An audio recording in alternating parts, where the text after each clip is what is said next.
bienvenue au Café de la Vérité. La semaine passée, on a fait une petite vidéo qui avisait qu'on va arriver très bientôt dans la fin des temps. Donc, on va rentrer dans la 70e semaine de Daniel, que la Bible nous dit.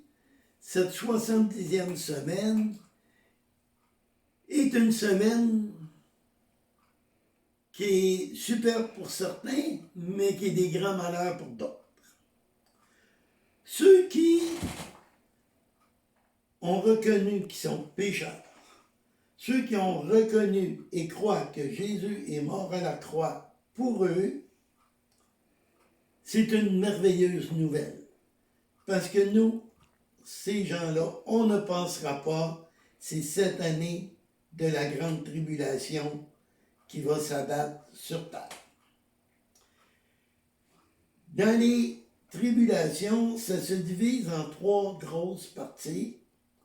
Donc, la première qu'on va voir ce soir, qui sont les 7 sceaux, il y a les 7 trompettes et les 7 coupes. Ce soir, on commence par les 7 sceaux.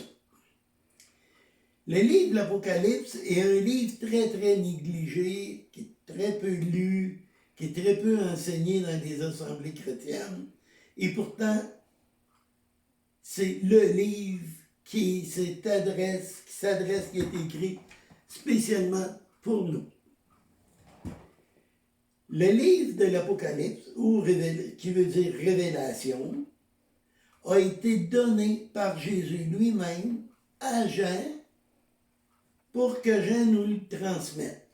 Donc, ce livre est très spécial. Les autres étaient inspirés par l'Esprit Saint, mais celui-là, il vient directement de Jésus. Dans le chapitre 1, le verset 3, ça dit « Heureux celui qui lit et celui qui entend les paroles de la prophétie. » Donc, dans le livre de la Révélation, dans ce livre de l'Apocalypse, on retrouve le mot « heureux » à 8 endroits. Donc, comme je vous disais tantôt, pour les croyants, c'est une très bonne nouvelle. Et ce livre se termine d'une façon merveilleuse. Donc, on commence ce soir les sceaux. Le premier sceau se trouve dans Apocalypse 6 et le verset 2. Comme la semaine passée, je ne lirai pas tous les versets, mais je vais vous donner où aller voir. Donc, l'Apocalypse chapitre 2, c'est le sceau brisé. Les 4 premiers, c'est des cavaliers. Donc, le premier cavalier, c'est un cavalier blanc. Il y a une arc avec lui, et il partit, puis on lui a donné une couronne. Ce cavalier est parti pour dominer le monde. Si on regarde le mot couronne, en latin, c'est corona. Donc, il lui fut donné un corona, et jamais sur terre on a vu les peuples se mettre autant à genoux que sur le corona. Certains disent que ce cavalier est Jésus, mais non, Jésus n'a pas un arc. Jésus, on va le retrouver dans l'Apocalypse 19, le verset 11. Le cavalier blanc, mais taché de sang. Son habit taché de sang, c'est le sang des saints qui ont été tués pour lui. Et aussi, c'est une épée qui porte, et non un arc. Donc, ce n'est pas le même. Le deuxième sceau. Le deuxième sceau, c'est un cheval rouge. Ou roux, là. Et lui, il vient sur terre pour enlever la paix. Si on remarque depuis 1 an à peu près, même un petit peu plus, dans tous les pays, les gens sortent dehors, les gens vont manifester On n'a jamais autant entendu parler de guerre qu'on entend parler présentement. Il n'y a pas juste la Russie et l'Ukraine. On entend parler de la Chine, Taïwan, la Corée du Sud, Corée du Nord et combien d'autres. On n'a jamais entendu parler autant de guerre mondiale qu'on en parle ces temps-ci.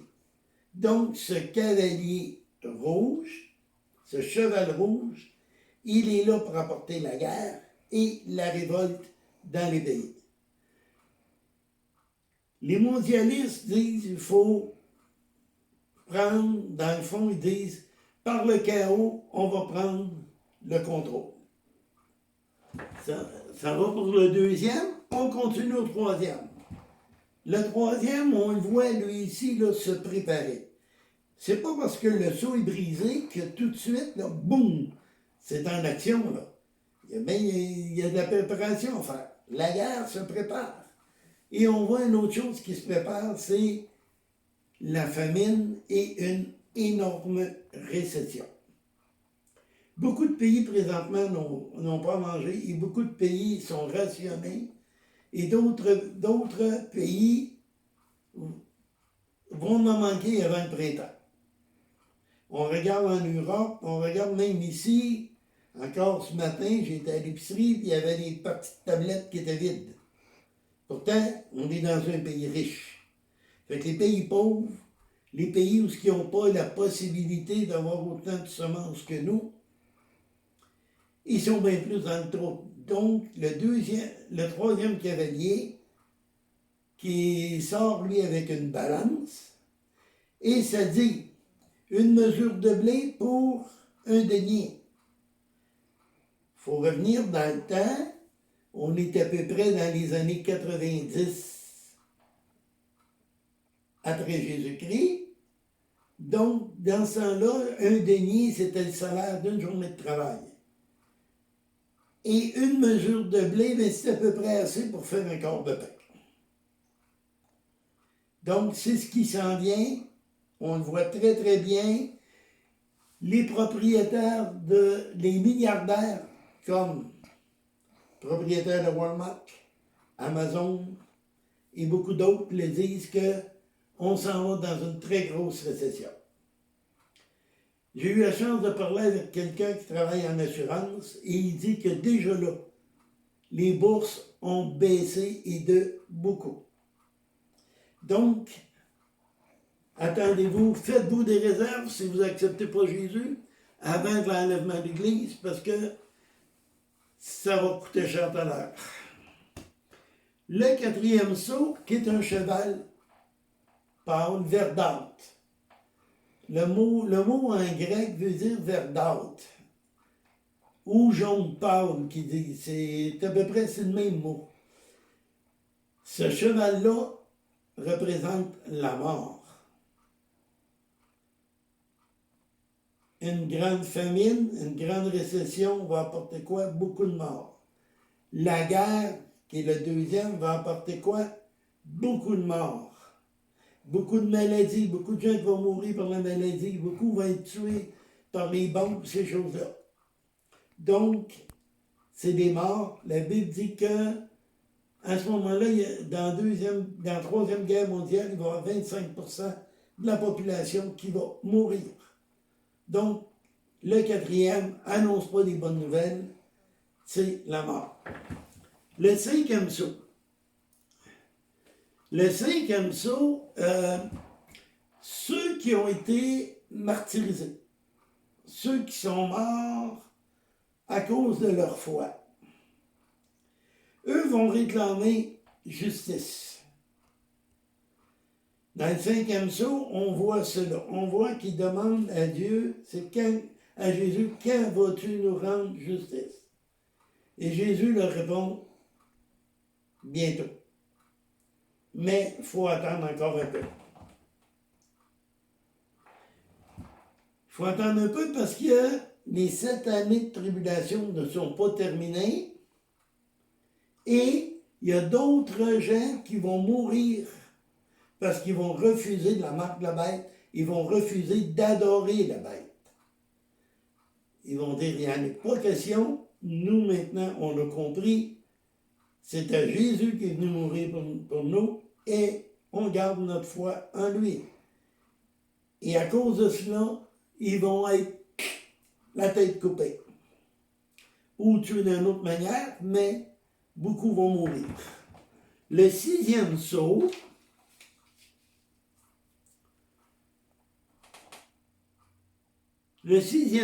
est de catastrophes naturelles. On a vu la semaine passée, j'ai parlé qu'il y avait une grosse augmentation au niveau des tremblements de terre. Là, aujourd'hui, je viens d'apprendre aujourd'hui, là, on a le volcan à Hawaï et il y a un volcan qui vient de commencer à faire éruption en Italie. Il y a un gros tremblement de terre aussi dans les Philippines présentement. Donc, on voit que toutes ces choses-là arrivent de plus en plus et de plus en plus fort. Et ça va continuer. Il va y avoir des catastrophes aussi. Il y en a certains qui disent, comme c'est écrit que comme des étoiles qui vont tomber.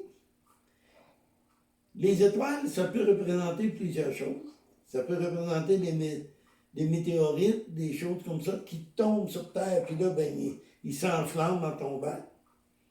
Ça peut être aussi des bombes. Mais je crois plus, moi, qu'on va avoir des météores qui vont nous tomber sur la tête. Donc, il y a beaucoup de catastrophes, il va en avoir de plus en plus. Le septième sceau. Le septième sceau qui est à un autre endroit, qui n'est plus dans l'Apocalypse 6, mais Apocalypse 8, le verset 1. Et ce que ça dit, c'est que Dieu va prendre une demi-heure de silence. Simplement ça. Et pourquoi que Dieu va prendre une demi-heure de silence?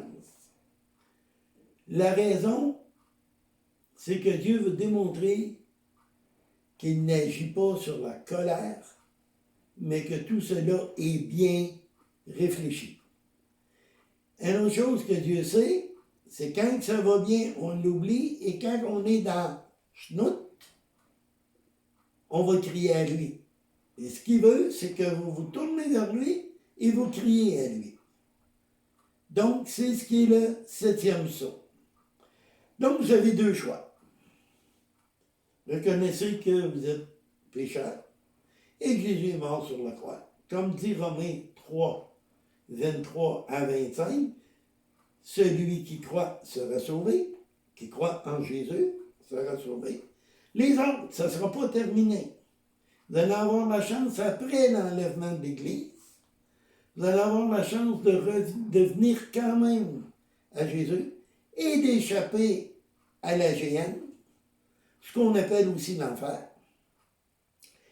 Et la façon, là, vous allez devoir demander pardon, mais vous avez 99,99% de chance de mourir pour votre foi, pour avoir refusé la marque de la bête, avoir refusé d'adorer l'Antéchrist. Et on sait très bien que ceux qui ne seront pas tués, il y a des grosses chances qu'ils meurent de faim parce que nul ne pourra acheter ni vendre sans avoir la marque de la bête. Et la marque de la bête, qui est un chiffre d'homme, le 666, qu'on retrouve à peu près sur tout. Sur ceux qui sont vaccinés, vous avez votre code QR, votre chose de santé.